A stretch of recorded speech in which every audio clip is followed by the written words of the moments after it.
Saúde, colegas! Hoje tendo a honra, o privilégio de receber Silvio Meira aqui comigo. Silvio Meira, eu sou fã dele, é um dos catalisadores da minha guinada de carreira. O que você já me conhece aqui, muito eu bebo na fonte do Silvio Meira e recomendo que você também vá beber no Twitter, no blog dele, que é sensacional o que esse homem traz de conhecimento para a gente. Silvio, muito agradecido de você estar aqui. Como eu te disse, quando eu era médico, eu sou médico ainda, mas não exerço a profissão, mas você foi uma das pessoas que primeiro eu fui beber nessa fonte e tomei coragem para desbravar esse mundo novo.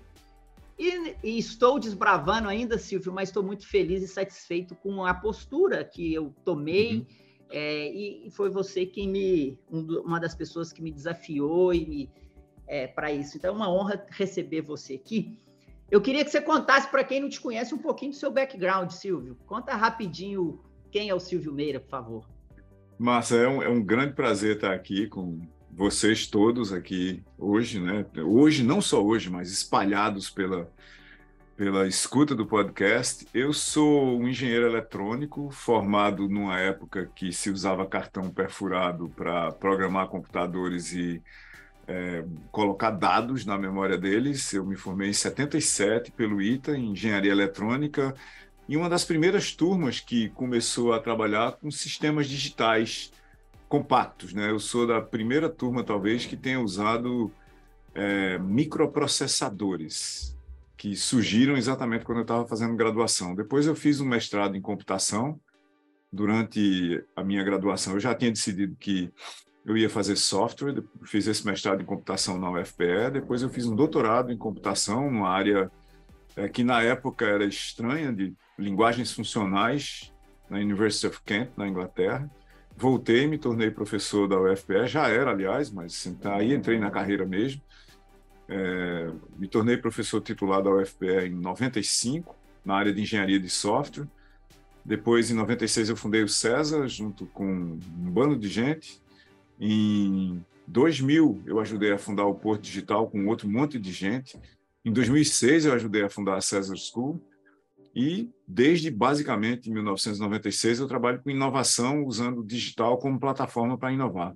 Esse é o resumo da ópera. Hoje, meu divertimento predileto é a TDS Company, um negócio cujo nome diz o que ela é, The Digital Strategy Company, um negócio de estratégias digitais, mas também pode ser lido como Total Digital Solutions Company.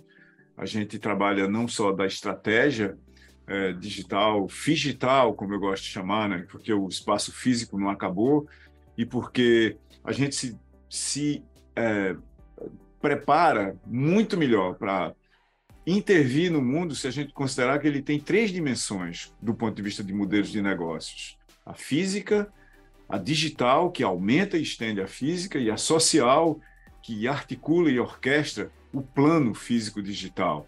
Então, a TDS cuida disso para um número significativo de empresas no momento. Está deixando de ser um startup, o que é muito bom, e essa é a vida. Legal. Ô, Silvio, e hoje você também faz parte do conselho de administração da Magalu, né? Sim. Que é uma das empresas que soube fazer muito bem feito essa transformação digital, né? Se puder contar um pouquinho, porque eu acho que tem um pouco do que você vivencia ali na TDS, a Magalu faz isso muito bem, eu considero como um exemplo aqui no Brasil. O que você acha desse posicionamento da Magalu, sendo uma empresa tradicional e fazendo muito bem feita essa transformação? Como que você vê isso? Eu sou membro do conselho da Magalu, da MRV, que é uma construtora, da Tempest, que é de segurança de informação, e da CI&T, que é um grande negócio global de soluções digitais, sediado no Brasil, em Campinas. Sobre o que está sendo feito no Magalu, e já vem sendo feito desde o começo da década de 2010, então já é um esforço que tem mais de uma década. É um case, né? Eu não gosto muito de case, sabe? Porque quando você fala um case, você acha que existem benchmarks, né? Referências de trabalho que foi feito, e elas podem ser traduzidas e serem feitas em outros lugares. Isso quase nunca é o caso, na minha experiência de quase 50 anos trabalhando com digital. Mas o case do Magalu de transformação é como é que você, num varejista, né, num negócio clássico, varejo é uma coisa que tem uns 7.000 anos, mais ou menos, né? Se confunde com o surgimento das trocas ali, depois que você começa a especializar o trabalho, quando as pessoas deixam de ser nômades e basicamente começam a ser especialista em plantas, ou em animais, ou em construções, ou em defesa, você começa a ter trocas. Você começa a ter trocas, você começa a ter varejo. Então, essa é uma área da economia que tem aproximadamente 7.000 anos no registro histórico. E os varejistas, eles existem no formato que a gente conhece hoje desde a Revolução Industrial. Desde pelo menos 1850, o varejo é o que é hoje. Você começou a produzir em fábrica, você tem loja que tem os produtos das fábricas, aí surge, não por acaso, marketing no formato que a gente conhece hoje, e por aí vai. Então, como é que você, num varejista que na época já tinha 50 anos, meio século, né, oriundo do interior de São Paulo, você começa um processo de transformação digital baseado num lema, não é um dogma, é um lema flexível de transformação. Uma transformação é um processo de para, né? Você começa num lugar e seu objetivo, sua aspiração é chegar num outro lugar. Qual é o lema da transformação do Magalu? É de uma rede de lojas de varejo, uma rede de lojas de varejo, quer dizer, coisas físicas que vendem outras coisas físicas, esse é o de, né? De uma rede de lojas de varejo, que tem um e-commerce. O Magalu, quando começou o processo de transformação, tinha um e-commerce já, e aí tem o para uma plataforma de negócios digitais que tem uma rede de pontos físicos e calor humano. Então, veja que entre o de e o para do Magalu, desaparece loja, varejo e e-commerce. Essa é a grande transformação, o desaparecimento da noção de loja como uma loja da Revolução Industrial, do varejo como atividade da Revolução Industrial e do e-commerce como pura e simplesmente um catálogo online que mostra uma lista de produtos. Você escolhe um e vai fazer uma transação, é o que muda tudo, porque uma plataforma de negócios digitais que tem uma rede de pontos físicos e calor humano envolve, por exemplo, você redesenhar o papel das pessoas que estão nas lojas. Um dos papéis das pessoas que estão nas lojas como trabalhadores do Magalu hoje, ao invés de ser pura e simplesmente venda de produtos, é aquisição de sellers. A gente tem bem mais de 200.000 sellers, vendedores, né? Que o third party seller, o vendedor terceiro que usa a plataforma de negócios digitais do Magalu para expor e vender o que ele tem como produto na sua, aspas, loja própria. Se a gente não desenha, por outro lado, o que o nosso ex-vendedor puro e simples vai fazer, ele estaria unicamente com o papel de continuar a tentar vender as coisas que o Magalu vende. Isso não faria com que a gente fosse uma plataforma de negócios, no caso, digital, porque eu tenho que redesenhar o papel da loja, eu tenho que redesenhar o papel do vendedor. Você tem lojas do Magalu onde o principal componente do tráfego na loja não é as pessoas comprando na loja, é as pessoas recebendo na loja o que elas compraram online. E aí eu passo a ter o vendedor como atendente, como facilitador do processo de recepção de um produto que a pessoa já comprou, provavelmente quando estava em casa, de madrugada, assim por diante. Então, de mais de uma forma, as lojas funcionam 24 horas por dia, 365 dias por ano, porque é assim que funciona a plataforma de negócios digitais. Isso tem implicações que são muitas, onde, por exemplo, todo um lado financeiro do Magalu, do colar de soluções que o Magalu tem, é financiamento do seller. É financiamento de alguém que já está dentro da plataforma do Magalu, que já tem um entendimento de troca de informação com o Magalu e a quem o Magalu pode oferecer crédito em situações muito melhores do que o crédito normal da praça. Porque não se trata de um estranho, de alguém que eu tenho que fazer um primeiro cadastro, cobrar um juro mais alto, ver se a pessoa paga. Eu estou vendo aquela pessoa fazendo transações todo dia na minha plataforma e, por acaso, eu sei quantas. Eu sei qual é o fluxo. Porque nós temos também aquele dado, além das pessoas que têm os dados do que elas estão fazendo lá. Então, na realidade, você cria um conjunto de efeitos internos, não são necessariamente efeitos de rede, no sentido clássico que a gente está falando aqui, mas são sim, no sentido não clássico, efeitos de rede, onde a participação de pessoas dentro de um ambiente onde elas estão tentando vender coisas, as torna mais relevantes para, por exemplo, um processo de concessão de crédito, de seguro, de atendimento, de facilitação logística e assim por diante. Um número significativo de lojas do Magalu hoje é um ponto de recepção de produtos que estão sendo vendidos pelos third-party sellers, pelos vendedores que usam a plataforma do Magalu. O que significa que o Magalu, em parte, para esses vendedores e para seus compradores, assumiu o papel do correio. Então, para um número muito grande das lojas do Magalu que já foram transformados, a loja funciona como um ponto de entrega de produtos de vendedores outros, inclusive do Magalu, mas também como um ponto de recepção de produtos de vendedores que venderam alguma coisa e precisam que cheguem ao seu destinatário. Então, essa dinâmica, pelas poucas coisas que eu falei aqui desse processo até agora, você imagina o grau de complexidade, né? De você fazer um conjunto, porque não é uma transformação só, um conjunto de transformações que vai do digital para o social, passa para o físico, inverte o papel da loja num certo sentido, mantém e expande o papel da loja no outro sentido, começa a facilitar todo um processo de exposição dos produtos e das empresas na plataforma do Magalu, que exige que o Magalu funcione também como aspas, um jornal de anúncios no sentido da revolução industrial, só que transformado digitalmente para fazer isso no contexto da presença digital. Perfeito. Ô Silvio, e você está com uma ação no seu blog, né? 23 temas para o ano de 2023, que eu recomendo. Eu vou deixar o link aqui para você acessar, que está nos ouvindo. E lá, num dos seus capítulos, ali mais ou menos por volta do 6º ou 7º, você fala de plataformas e ecossistemas. E você traz um conceito ali que é muito interessante, arrojado, que eu concordo plenamente, que se o seu negócio não for uma plataforma que habilita ecossistemas, ou se o seu negócio não é um ecossistema dentro de uma plataforma, sinto muito, mas você tá, não sei como que você diz, você vai falar que vai estar pro cemitério do CNPJ. Exatamente. Explica para a gente. Você está a caminho do grande cemitério do CNPJ. Legal. Explica esse conceito aí, Silvio.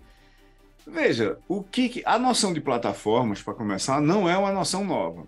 O que é novo é a noção de plataformas que habilitam espaços virtuais, inclusive espaços virtuais de negócios. Mas em economia, há muito tempo, você fala em plataforma de compatibilidade. Por exemplo, o automóvel é uma plataforma de compatibilidade. O que é que se quer dizer com isso? É que, imagine que você tivesse um carro, né? Você tem um carro.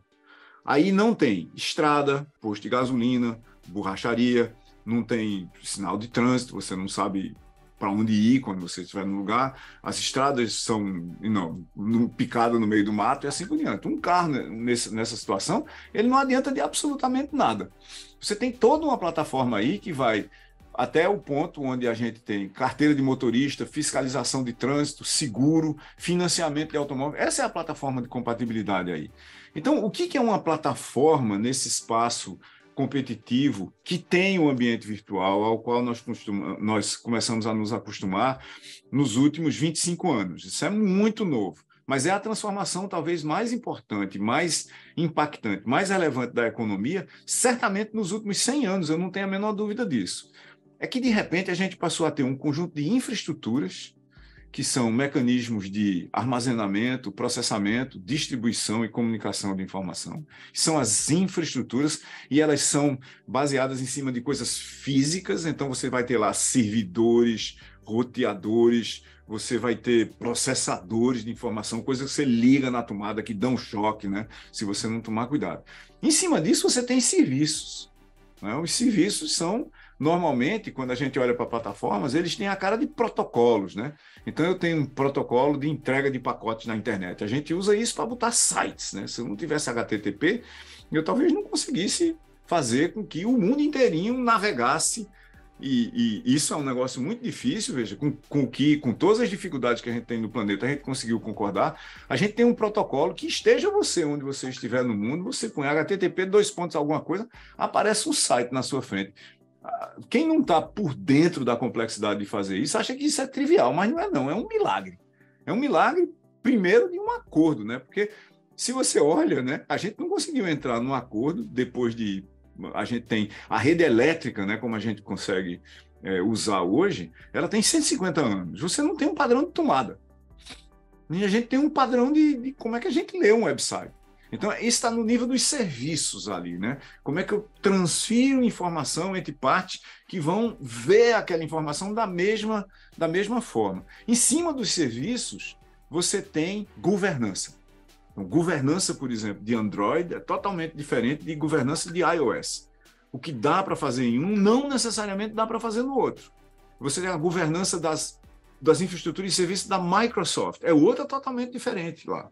Não necessariamente coerente com essas daqui. Então, infraestrutura, normalmente baseada em cima de coisas físicas, serviços, que se a gente olhasse para uma plataforma como a do Magalu, a gente está olhando para catálogo, para busca, para logística, para entrega, para pagamento e assim por diante, financiamento, né? Isso tudo são serviços lá em cima. E governança, como é que isso funciona? Em cima dessa governança, indivíduos e negócios escrevem aplicações. Tem uma definição do Marc Andreessen para a plataforma, que uma plataforma é um sistema de informação em rede que pode ser programado por pessoas que não fizeram o sistema de informação, ou seja, terceiros.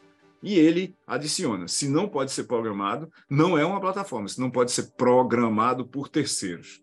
Não é? Então, isso significa o quê? Que você tem que ter, na governança, a especificação, a definição de como é que a gente pode usar as interfaces dos serviços para gente criar aplicações. Isso vale para a internet vista como uma plataforma também, não por acaso. A definição é pervasiva. A internet é o quê? Um conjunto de infraestruturas, roteadores, servidores, assim por diante, serviços, que são os protocolos, uma governança, que é como é que a gente usa a internet para fazer o quê, e em cima dela eu faço o quê? Aplicações. Aplicações para serem usadas por quem? Qualquer um, em tese. Se for aberto, literalmente qualquer um. Se for um banco, a gente espera que seja por quem tem um login e senha que consiga passar por um crivo mínimo de aceitação, tá certo? Porque senão eu entro na sua conta, você entra na minha e tudo vira uma bagunça. Então, uma vez a gente tendo essas aplicações, o que as aplicações fazem? O que é que elas conseguem fazer em cima de infraestrutura, serviços e governança? Elas habilitam indivíduos, negócios, coisas a se conectarem em rede, a se relacionarem, a interagir, a construir significados comuns que levam à formação de comunidades. Essas comunidades são, aspas, os tais dos ecossistemas em rede. Os ecossistemas dentro dos quais estão os mercados.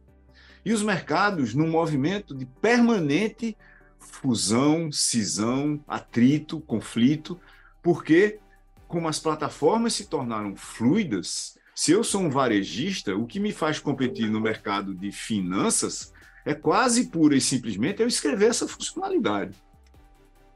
Com o afrouxamento das regulações, por exemplo, de fintech no mundo inteiro, qualquer um escreve uma parte de um banco. Não precisa escrever um banco todo. Você não precisa escrever um banco todo de varejo que tem 100 funcionalidades. Mas você escreve 4, né? Cartão de crédito, pagamento, conta e mais um, a sua escolha. E você bota lá. Então, de repente, eu sou varejo e estou competindo em finanças. Mas, por outro lado, o inverso vale. Então, de repente, você é um banco e você escreveu um marketplace. Não é? O Banco Inter tem um marketplace extremamente significativo no ambiente de varejo brasileiro. Então, o mundo descrito dessa forma, infraestrutura, serviços, governança das interfaces, que habilita a construção de aplicações que, por sua vez, são o ponto de partida para a gente criar conexões, relacionamentos, interações, significados comuns e formar comunidades onde vai acontecer um certo conjunto de transações que formam mercados, transações formando mercados e não mercados habilitando transações. Acontece mais ou menos ao contrário, quando a gente começa uma coisa nova. Isso faz com que, basicamente, todo mundo esteja competindo com todo mundo o tempo todo. Não tem mais uma barreira clássica de você dizer, isso aqui é saúde. Não tem isso. De repente, saúde está financiando alguma coisa. De repente, saúde está cuidando de bem-estar. De repente, saúde faz varejo também, porque entrega medicamentos, entrega serviços. Se você realiza transações de alguma forma para o consumidor final, você está em alguma forma de varejo. A gente não costuma pensar assim, mas, por exemplo, o mercado de serviços médicos, onde você tem um médico, onde a prateleira de negócio digital dele tem tempo. Eu tenho consultas, um clínico, por exemplo. Ele está tão no mercado de varejo, no caso de varejo de atendimento médico, quanto o Magalu está no negócio de varejo de smartphones. Claro, tem sistemas regulatórios, competências, habilidades completamente diferentes. Mas do ponto de vista estrutural, se você olhar para a plataforma que habilita fazer isso, cara, embaixo, nas infraestruturas e serviços, é quase a mesma. A gente muda a governança porque o espaço de saúde é regulado. Mas quando eu passo para desenvolver as aplicações, do ponto de vista dos fluxos, das experiências que as pessoas querem ter, nós estamos falando da mesma coisa de novo.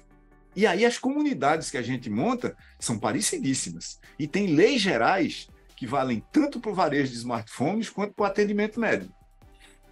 Perfeito. E aí, Silvio, é muito... Cara, eu viajo nos seus conceitos, porque a gente, quando você fala, né, que se o seu negócio não está numa plataforma, ou ele não é uma plataforma, você está a caminho do cemitério dos CNPJs, isso é muito claro na medida em que a gente vê como que se constroem as forças nos segmentos da economia.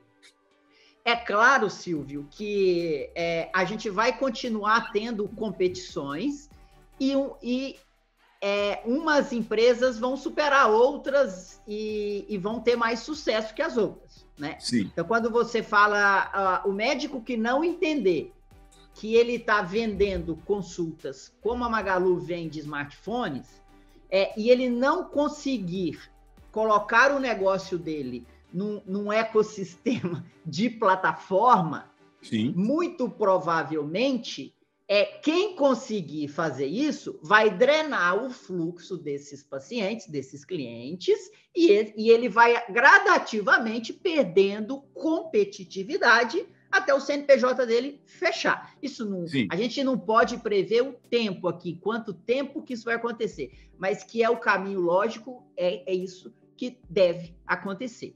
É exatamente isso, com um detalhe. Deixa eu interromper você aqui por causa de um detalhe. Um detalhe é o seguinte, mesmo no ambiente digital, radical, onde a gente assuma que ou você está numa plataforma ou você não existe, a gente tem que abrir uma portinha para as exceções. Quem são as exceções? São especialistas, tanto no mercado de varejo quanto de finanças, se você quiser. Se a gente quiser, a gente pode chamar de boutiques, né? Super especialistas, às vezes com mega marcas, que podem subsistir nesse ambiente de competição entre plataformas e ecossistemas, porque a sua combinação de reputação, com performance, com captura do imaginário de algum mercado que é quase único e quase seu, faz com que aquele super especialista exista fora de uma plataforma. Mas, tirante estes casos de super especialistas, por exemplo, no mercado ou no setor de saúde como um todo, a tendência é exatamente isso que você disse. Ou eu estou numa plataforma e alguém pode me achar numa busca e marcar uma consulta comigo usando uma plataforma qualquer, onde um mundo de gente já participa, na realidade, pelo menos 2 mundos de gente, pessoas que precisam de médicos e médicos que oferecem seus serviços, onde o problema é totalmente ao contrário, não é pessoas procurando médicos, é médicos procurando pessoas. Essa inversão também é fundamental nesse sentido aqui, porque a ilusão que a gente tem num mercado escasso, se eu tenho poucos provedores, é que as pessoas estão permanentemente procurando médicos. Isso está deixando de ser o caso em função do número de médicos disponíveis e do número de médicos disponíveis em plataformas, que é médicos procurando pacientes. Como é que eu encontro, ou na realidade, a gente podia redefinir do ponto de vista da plataforma, o problema da plataforma é como é que eu, plataforma, encontro pacientes para médicos. E não como é que os pacientes encontram médicos para tratá-los. O que já acontece no varejo, né? Que já está avançado no varejo, nas fintechs, e que o médico precisa virar essa chave e entender que uma palavra, Silvio, que você também tem um artigo lá, que é o marketing, é uma palavra que assusta muito o médico, Silvio. Assusta muito a classe, porque a gente lida com vidas e tem um risco, você tem que ter um decoro para exercer a sua função, mas, ao mesmo tempo, Silvio, a população ela passa a mudar os seus hábitos, as suas experiências, os seus gostos, Sim. Numa velocidade maior do que a medicina e o rigor da medicina consegue acompanhar. Sim. E aí a gente precisa de um equilíbrio. A gente precisa de um equilíbrio entre o que eu posso fazer para eu atrair mais pacientes, sem perder o decoro, sem perder a ética, né? E aí, dentro desse conceito abrangente marketing, como que você pode ver talvez o médico, essas profissões que elas são muito regulamentadas e tem que ser mesmo, né? Isso não está errado. Mas como que fica esse novo profissional do século XXI no quesito marketing, na sua opinião? Tem uma coisa interessante aqui, que daria uma discussão talvez de um conjunto inteiro de podcasts, é que o conceito original de marketing, não obviamente com esse nome, foi definido por Platão. Então é um conceito que tem quase 2.500 anos. E se a gente lê Platão à risca, enquanto ele fala de intermediários de mercado, o que ele está dizendo lá é o seguinte: qual que é o problema do marketing?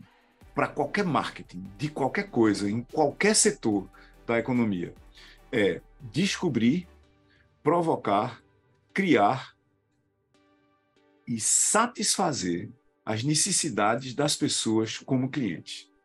O que é, por exemplo, medicina preventiva? Que é uma coisa que não existia vamos imaginar, 1750, tá certo? Só para ficar longe. Medicina preventiva é criar uma necessidade no imaginário do indivíduo que ele precisa se precaver contra o futuro da sua própria saúde. E aí eu desenvolvi todo um setor da medicina para antecipar os problemas das pessoas e tratá-los antes deles aparecerem, por exemplo, de forma visível, como problemas de pele, como sei lá o que for mais. Isso foi criado, não é? Isso não fazia parte da medicina. Medicina não tinha medicina preventiva. O que a gente tem que fazer para as pessoas como indivíduos hoje? Não como pacientes. A gente tem que criar uma demanda por saúde e não uma demanda por solução de problemas relativos à doença. Se eu já estou doente, e isso poderia ter sido evitado, a gente já perdeu o jogo. Já perdemos o jogo. Isso podia ter sido evitado e eu fiquei doente, porque não fui fazer um exame de X, porque minhas taxas fugiram do controle e eu já estou numa situação onde me tornei um paciente crônico, né? Quando você se tornou um paciente crônico, e se essa cronicidade for de muito longo prazo, nós temos um problema que não dá mais para resolver normalmente. Então, se a gente antecipa isso, a gente está fazendo o quê? Marketing. Mas a gente está fazendo marketing dentro de toda a regulação de saúde. Olha, você não pode chegar lá e dizer, olha, venha cá que eu vou lhe receitar o remédio tal, da marca tal. Isso não é, você não vai fazer isso.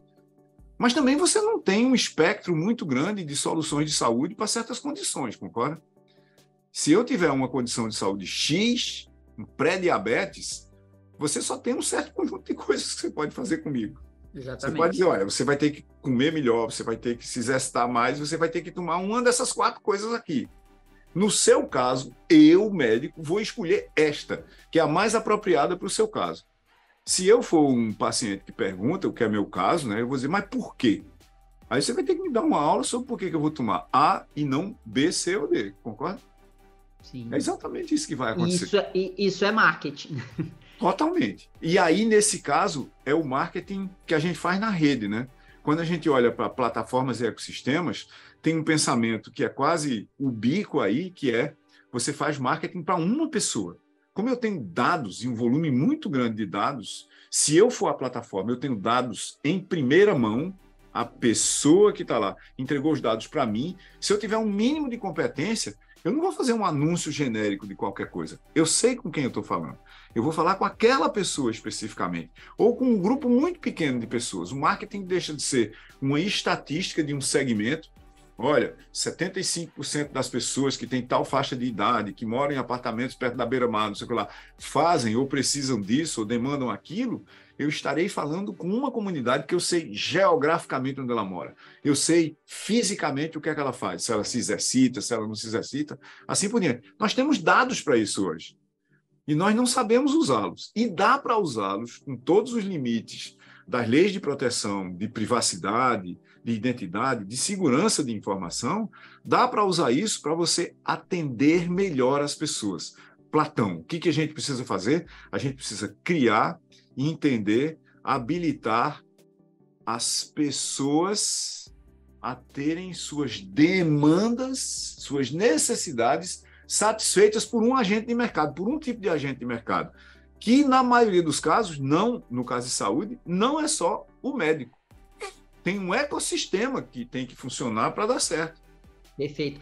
E Silvio, ainda no tema saúde, em 2020, o Brasil implementou a lei da telemedicina, a toque de caixa. O Brasil é retardatário, Silvio, na absorção dessa nova tecnologia, e só agora em 2022 que a gente teve a assinatura mesmo da lei. Antes eram projetos de lei e um processo de entender como que isso ia evoluir, e agora em 2022 a gente teve a definição do que pode e o que não pode ser feito com a telemedicina. Mas o que eu quero dizer aqui, quando a gente digitaliza o ato médico através da consulta, por exemplo, eu e você estamos fazendo aqui uma consulta, eu estou te consultando, você está passando o seu conhecimento aqui para mim, mas podia ser uma relação médico-paciente, nós estamos fazendo uma videoconferência. Esse ato, ele é carregado de dados e ele usa plataformas digitais. Sim. E aí a gente inaugura não é que inaugura, mas a gente entra também num momento que é o metaverso, né, Silvio? Em que a gente vai poder estreitar esses ambientes virtuais cada vez mais parecidos com os reais. Como que você vê a aplicação do metaverso na humanidade, e se você puder fazer um recorte para a medicina através da telemedicina? Veja, primeiro vamos pegar e dar uma definição bem básica de metaverso, tá certo? Se a gente quisesse fazer uma definição curta, de poucas palavras, e eu fiz uma definição longa, eu tenho um texto chamado Definindo o Metaverso, está lá no site da tds.company, T de tatu, D de dado, S de Silvio, ou T de The Digital Strategy Company. A biblioteca tem lá, Definindo o Metaverso, 20 páginas, não vamos entrar nisso, mas um metaverso é um fluxo de experiências intensivo, em presença, eu acho que eu estou lá, identidade, sou eu mesmo, e continuidade, eu estou lá o tempo todo, tá certo? Se você olhar que o metaverso é isso, ele não é aquele negócio de vamos botar uma agência para vender automóveis no metaverso e os automóveis estão aqui fora, tá certo?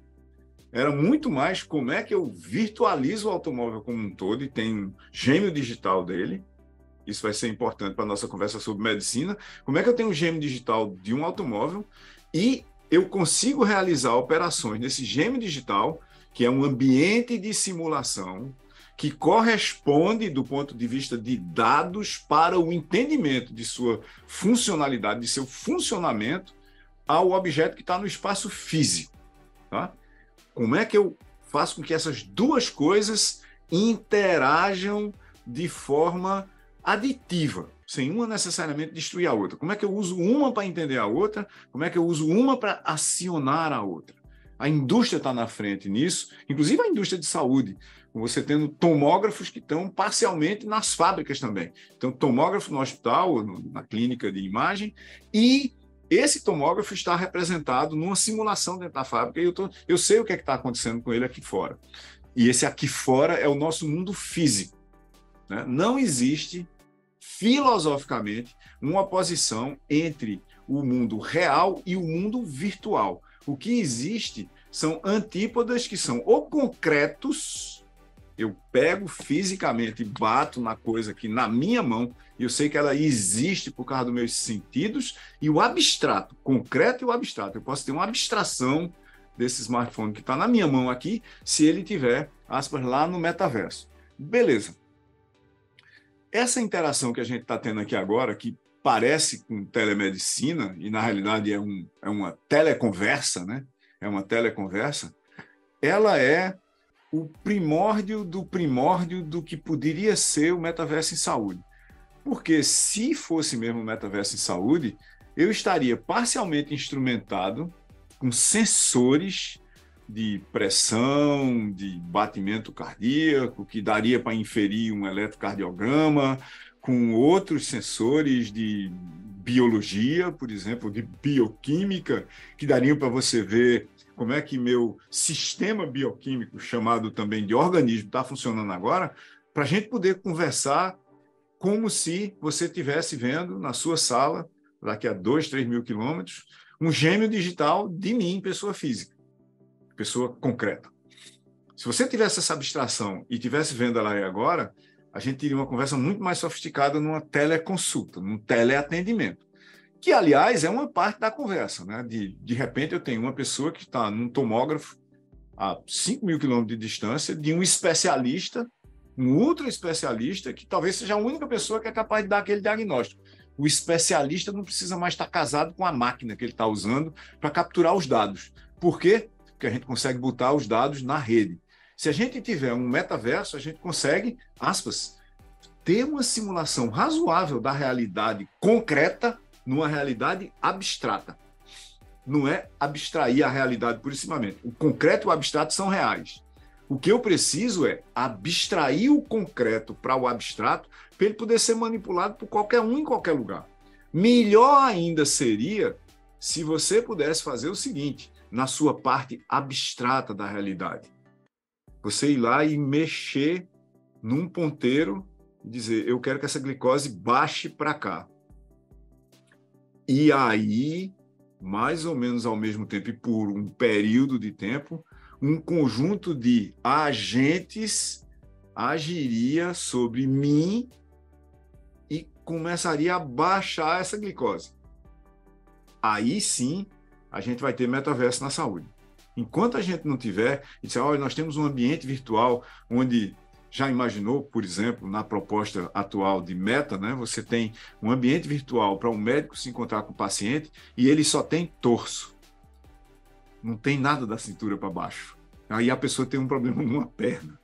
E a perna não existe no metaverso. Então a gente tem hoje um metaverso que eu chamo de o metaverso discado. O metaverso está chegando como era no começo da internet, né? Telas verdes, só tem caractere, e os caracteres aparecem tão devagar que você exerce o papel de Google hoje, você sai completando as frases antes delas aparecerem e faz a próxima pergunta, né? Se for um mecanismo de interação textual, por exemplo. Então a gente está muito longe de alguma coisa que parece o metaverso, mas Se a gente quiser procurar o que vai ser o metaverso, a gente devia olhar para a indústria. A indústria está fazendo uma coisa mágica chamada gêmeos digitais e há algum tempo, e isso envolve parte da indústria em saúde. Então, tem um complexo médico industrial de serviços, de conhecimento em saúde, onde isso já está acontecendo no lado indústria da coisa. A gente tem que ir lá aprender com eles o que é que eles estão fazendo já há algum tempo para supervisionar, para dar manutenção preventiva a equipamentos. A indústria de alta sofisticação, ela é muito boa numa coisa que a medicina, como cluster inteiro envolvendo os pacientes aí dentro, a indústria já sabe fazer há muito tempo. Nós não conseguimos ainda, que é fazer manutenção preventiva. Nós precisamos fazer mais manutenção preventiva das pessoas. Se a gente tiver um mínimo de gêmeos digitais de pessoas no metaverso, para os operadores de saúde começarem a atuar em cima disso, a gente vai mudar completamente qual é a noção de saúde no mundo. Perfeito.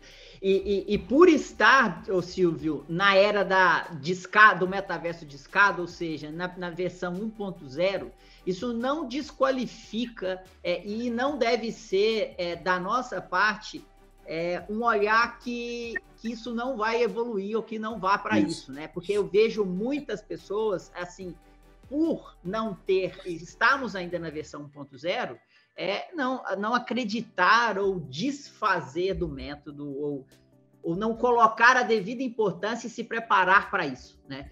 E aí a hora é de fazer experimentos, né? A hora é de fazer experimentos, a hora é de aprender, a hora é de saber o que poderia ser e não necessariamente o que é que eu faço com o que existe. Porque tem muita gente chegando e dizendo, não, as consultas foram para o metaverso e agora eu vou atender lá. Essa talvez não seja a hora, mas talvez seja a hora de entender o que é que poderiam ser consultas no metaverso, atendimentos no metaverso, cirurgias no metaverso. Eu opero objetos abstratos e isso tem um correspondente na prática com um robô atuando sobre um corpo humano. Isso é uma possibilidade real? Na minha opinião, Pode acontecer agora? Não. A gente deveria estar aprendendo sobre isso agora para ver como é que essa possibilidade se torna concreta no futuro, no médio prazo. Definitivamente sim. Principalmente nos ambientes educacionais, a hora é de aprender, a hora é de experimentar, a hora é de criar hipóteses. Dado um conjunto de cenários e personas, que hipóteses de uso de tecnologias, ou o que você quiser chamar, associadas ao metaverso, eu poderia testar como hipóteses agora. E, obviamente, não em pacientes reais. O que eu posso fazer como experimentos mesmo, experimentos que são destinados a exercitar futuros no presente. A gente demora muito a fazer isso. E, às vezes, ou quase sempre, em muitos casos, em muitos mercados, em muitos setores e cenários da economia, a gente é pego de surpresa, porque o futuro parece que chega de repente, mas não chega. Quando a gente liberou a internet para o uso comercial, para todo mundo usar, em 1995, já tinha um caminho de 27 anos. Entre 1968, quando você começou a testar protocolos de comunicação similares ao da internet entre computadores de pesquisa e do Departamento de Defesa dos Estados Unidos, e a internet ter chegado. E ela chegou de escada. Mas ela chegou de escada 27 anos depois de você começar a fazer isso. O conceito de metaverso tem décadas, como conceito. O conceito de metaverso como nome, ele tem 30 anos. Ele surgiu em 1992, com uma descrição razoavelmente parecida com a descrição que a gente tem hoje. O que a gente está fazendo agora é o começo do começo. E talvez no futuro não tenha aqueles óculos VR de meio quilo de peso, custam $2.000 um de alta resolução, vão dar uma dor de cabeça imensa. Talvez a gente vá usar lente de contato. Talvez a gente vá usar implantes para estar lá. Talvez a gente não vá usar nada disso. A gente tem uma forma de causar efeitos neuronais diretos, intervenção direta no cérebro, que seria extremamente interessante, porque não teria nenhum equipamento. Se a gente for olhar e tentar entender os principais, talvez, filmes de ficção científica, eles não são de ficção tecnológica, eles são de ficção psicológica. Eles afetam principalmente o nosso cérebro. O maior mistério que a humanidade ainda tem que resolver é como é que o nosso cérebro funciona e como é que nós usamos esse fantástico artefato do corpo humano para afetar o ambiente ao nosso redor e ser afetado por ele. Talvez não tenha nenhum adereço que a gente ponha no rosto, nos ouvidos, para estar no metaverso. Perfeito. E, Silvio, para a gente caminhar para o fim, a gente tem agora o GPT, né? O Chat GPT. Se você ainda não conhece, Google aí, GPT Chat, que é uma inteligência artificial super avançada em que você faz perguntas e ele responde para você. Quando você faz uma pergunta, por exemplo, escreva uma carta para eu falar com o meu chefe que eu não vou trabalhar amanhã. Muito provavelmente ele vai acertar muito bem na carta e você vai poder usar essa mesma carta para mandar para o seu chefe. Agora, eu fui lá para o GPT ontem e falei assim, vou conversar com o Silvio Meira. Me diga aí algumas perguntas que eu devo fazer para o Silvio Meira. Ele foi muito en passant e raso, superficial, porque ainda não está desenvolvido o suficiente. Ô Silvio, eu queria te perguntar o seguinte, se der tempo de você definir um pouco da teoria do GPT, qual que é a tecnologia que ele se apoia, e quão distante estamos para um paciente ou para um médico chegar para o GPT e perguntar assim, qual é a melhor droga para tratar o diabetes? E o GPT responder com evidências e ele nem vai precisar estudar mais, ele só vai perguntar para o GPT, Silvio. Eu estava perguntando uma coisa parecida com essa aqui, para a minha tela que está permanente aberta em GPT. Mas, veja, vamos começar pela tecnologia. O que é GPT, né? É um transformador de propósito geral. É um tipo de software que é construído por um processo de treinamento usando dados em muito larga escala. Você tem um algoritmo que constrói um outro algoritmo. Vamos imaginar assim. O que é um algoritmo? É uma receita. Então, eu tenho uma receita, para falar de forma bem abstrata, na qual eu injeto dados em muito grande volume. Por exemplo, GPT foi treinado pelo conteúdo da internet, por parte significativa do conteúdo da internet, obviamente não todo, por razões óbvias, que tem uma internet que você não consegue acessar e por aí vai. E esse treinamento cria um modelo, no caso, o que a gente chama um modelo linguístico, que quando você usa esse modelo linguístico como ele próprio, uma receita, né, você, ao jogar texto nesse modelo, ele gera texto coerente com o treinamento que ele teve. Se a gente puder fazer um paralelo a um curso de medicina, o que você faz num curso de medicina, olhando só do ponto de vista dos livros?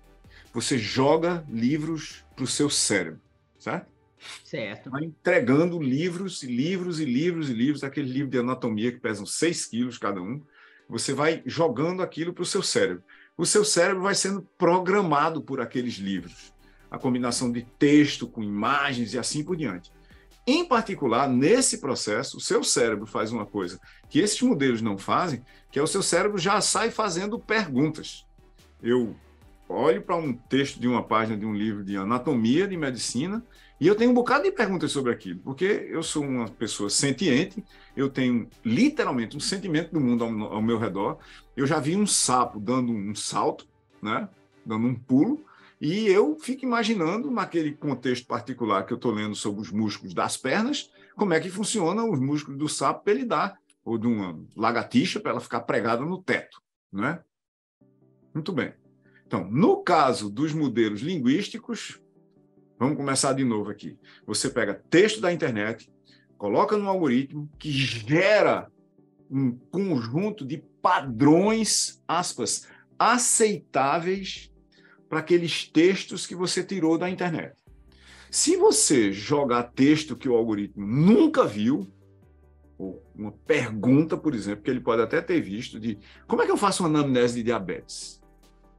Certo? Ou qual é o melhor tratamento para uma diabetes do tipo tal? Aí ele vai pegar tudo que ele já viu e vai fazer uma síntese para tentar responder a sua pergunta de forma aderente ao modelo de mundo que ele construiu em função dos textos que ele leu na internet. Veja, se ele tiver lido textos completamente delirantes sobre diabetes, vai sair um tratamento que vai causar sério dano e risco ao paciente. Então, você não pode confiar abertamente nessas coisas, porque elas não foram certificadas para fazer isso. E o problema é que eu estou vendo gente confiando cegamente já. Dizendo, não, isso aqui, GPT me disse isso aqui. GPT não é uma inteligência. Muito distante disso. Ele é um resumo de um certo conjunto de conhecimento existente na internet. E no caso de ChatGPT, GPT é o modelo linguístico, ChatGPT é um agente conversacional baseado numa restrição do modelo linguístico, é um espaço onde você chega lá e pergunta, ou diz, né? Fale-me sobre diabetes.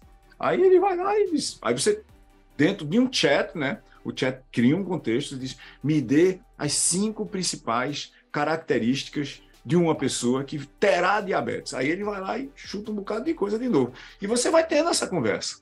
Né? Mas se você perguntar para eles como é que eu trato um paciente de diabetes, ele deveria dizer uma coisa, olha, eu não sou um agente especializado em saúde, isso tem restrições legais, inclusive, que eu não posso estar te dando consultoria sobre isso. Da mesma forma, se você perguntar qual é a melhor ação para investir hoje, eu vou claramente dizer, olha, esquece, eu não estou aqui para fazer isso. Então, é um repositório ativo, a gente podia chamar dessa forma, é um repositório ativo sobre o conhecimento com o qual ele foi treinado. Ele, no caso, o it, em inglês, não é uma pessoa, né? Que também as pessoas estão confundindo lá. Eu vou conversar com o GPT-3. Não, você não vai conversar com o GPT-3, né? Com o ChatGPT em particular. Você vai dialogar com um banco de dados. Um banco de dados que detém uma quantidade imensa de conhecimento, de parte significativa da internet. Se você perguntar coisas, tentar dialogar em inglês, você vai descobrir que tem muito mais conhecimento, talvez muito mais denso, não é? Apesar das capacidades de tradução e assim por diante, mas é, sim, um auxílio fundamental para construir, por exemplo, pressupostos sobre alguma coisa. Né? E você foi bem treinado, na minha opinião, né? Um processo caríssimo, né? Que levou o modelo original GPT-3, né? Ele tem 175 bilhões de variáveis, então é um modelo gigantesco, não é um dos maiores modelos, a gente tem modelos com trilhões de parâmetros no momento, mas é um modelo gigante. O que está sendo usado em ChatGPT, né, que foi, você deve botar o link aí alguma hora para as pessoas testarem, é um modelo muito menor, de 5 bilhões de parâmetros, que efetivamente é divertido para você analisar qualquer coisa e faz uma coisa mágica. Questiona de uma vez por todas a educação baseada em perguntas e respostas. Leia coisas e me responda coisas que você leu. Ele mostra que essa não é uma atividade inteligente. O que eu estou chamando de inteligência aqui? Né? Inteligência é uma coisa muito mais elaborada do que pura e simples informação e conhecimento. Né? A gente podia dizer, eu tenho dados. Dados é alguma coisa como 14. 14. Informação, eu posso dizer que são 14 anos. Né? Conhecimento é alguma coisa, são 14 anos de idade, nasceu em Itaperoá, no interior da Paraíba, tem tais conjunturas genéticas, familiares ao redor que a gente precisa tratar. Aqui é conhecimento. Inteligência é o que eu faço com tudo isso para melhorar, por exemplo, a qualidade de vida dessa pessoa que tem 14 anos de idade e esse conjunto de problemas genéticos que nasceu em Itaperoá. Aí eu estou usando a minha capacidade de entender contexto, de criar alternativas e de tomar decisões sobre as alternativas para resolver melhor, com menos impacto colateral, os problemas relacionados à saúde de uma pessoa. Está lá em cima. Então, a vasta maioria das discussões que a gente tem sobre inteligência artificial, na realidade, são sobre conhecimento artificial, não são sobre inteligência. Inteligência é outra escala de percepção de mundo, de construção de alternativas, de, literalmente, criação de espaços cognitivos que a gente não tem hoje no que a gente chama de inteligência artificial ainda. É bom ter cuidado para a gente saber do que a gente está conversando. Tudo que a gente está conversando e chamando de inteligência artificial hoje é conhecimento artificial que liberta os seres humanos para fazer a coisa que a gente realmente sabe fazer, criar. Criar, o trabalho de criação. O que significa também o seguinte: se você não está fazendo alguma coisa que é criativa, você vai ser substituído por alguma coisa como ChatGPT. Mas vai mesmo, isso eu não tenho a menor dúvida.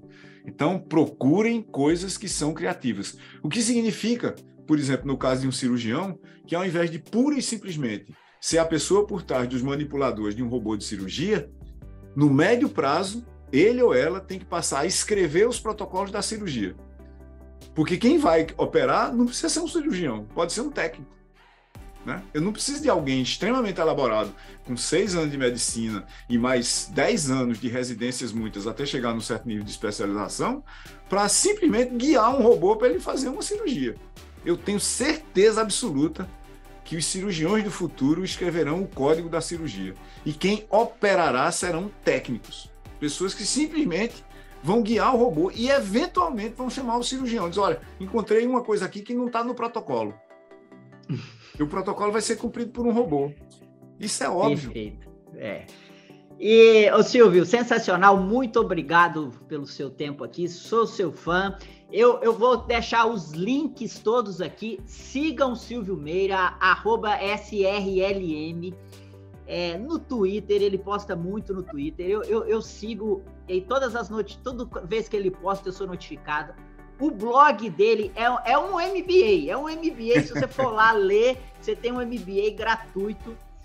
Se você tem a sua empresa, quer aprender sobre transformação digital, a TDS Company, eu deixo aqui a dica. É bem legal, eu recebo as newsletters de vocês e o que vocês fazem legal. É sensacional. E obrigado mesmo. Quero agradecer aqui a Shirley, lá da UFPE, da Federal de Pernambuco, minha amiga, que é daqui do podcast, conheço ela do podcast, então. Vi que fez essa ponte aqui pra gente. Tudo de bom, Deus te abençoe, obrigado e continue disseminando esse conhecimento, porque ele é capaz de mudar várias pessoas como eu. Obrigado, viu, Silvio?